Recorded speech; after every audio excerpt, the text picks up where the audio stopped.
பண்ணிட்டேன் சார் சொல்றது யாரா இருக்கீங்களா? ரைட். 3 சைக்கிள் தான் போறோம். அப்ப நம்ம போறது ரேட் ஸ்பீடா ஸ்லோவா? ஸ்லோ. ஸ்லோவா போனா என்ன ஆகும்? பிளட் எந்த பகுதிக்கும் முழுசா போய் சேராது. ரைட். இப்ப நம்ம கொஞ்சம் ஸ்பீடு ரைஸ் பண்ண போறோம். இன்னும் ஒரு சைக்கிள் கம்ப்ளீட் பண்ணணும். சரியா? ரெடி? ஸ்டார்ட் பண்றேன். ஸ்டார்ட்.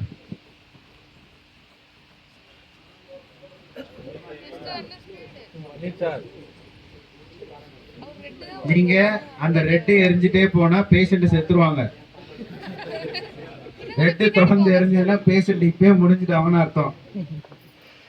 நீங்க அழுத்தின ஒரு சில அழுத்தின நெஞ்சில குழியே விழுந்துருச்சு.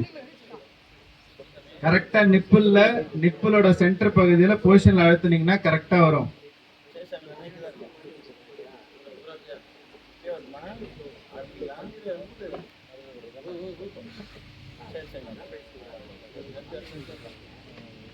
பிரீத்திங் கொடுக்க 2 செகண்ட் தான்.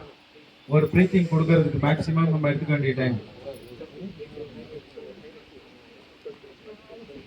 எல்லாம் எரியுதுன்னா அப்படியே ஸ்லோ பண்ணிக்கலாம். கொஞ்சம் ஸ்லோ பண்ணி அப்படியே போகணும். ரொம்ப ஸ்லோ பண்ணீங்கன்னா ரெட்டுக்கு போயிடும்.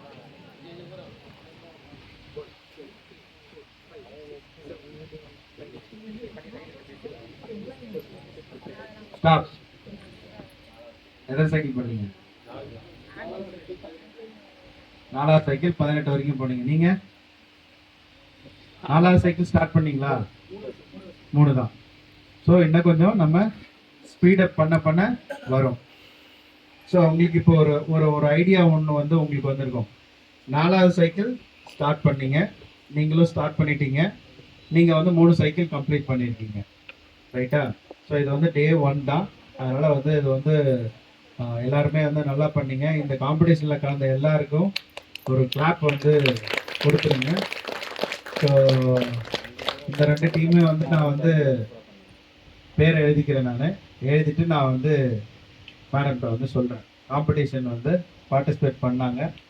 ஸோ 4 பேருமே ஆக்டிவாக பார்ட்டிசிபேட் பண்ண பேரை நான் எழுதிக்கிறேன்.